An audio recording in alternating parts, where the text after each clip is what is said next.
March quarter CPI figures were released by the ABS last week, with an average 5.1% change across the capital cities, but as high as 6% in Brisbane and 7.6% in Perth. While most of the media talk was in relation to the rising costs of living influencing inflation and therefore CPI, I'm joined today by my colleague Ken Lamb to discuss the effect of the CPI increases on commercial property tenants, especially SME retailers. Welcome, Ken. Thanks, Adrian. So, Ken, why were the figures so alarming for commercial property tenants? So the rise in the CPI index for the March quarter is the largest CPI reading since the introduction of the GST more than 20 years ago. Many commercial tenants have annual increases in their lease tied to the CPI, with some shopping centre leases having the CPI increase plus an additional increase of 1 to 2.5% in addition.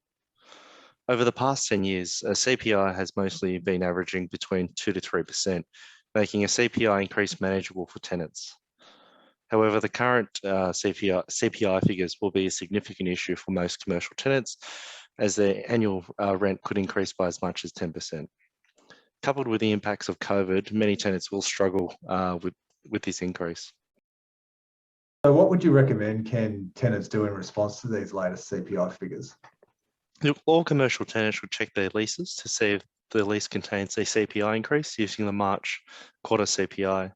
If you can't manage this CPI increase or are concerned about future CPI increases, our advice is to approach a landlord to discuss a different rent review structure, which is manageable for the business, or approach the landlord or the managing agent to request an early restructure of the lease, which includes a different rent review structure and other commercial terms. Thanks, Ken. So at LPC, we can undertake lease restructures or new lease negotiations on your behalf. Please contact either Ken or myself at reception@lpc.com.au to discuss your lease matter further. Thank you.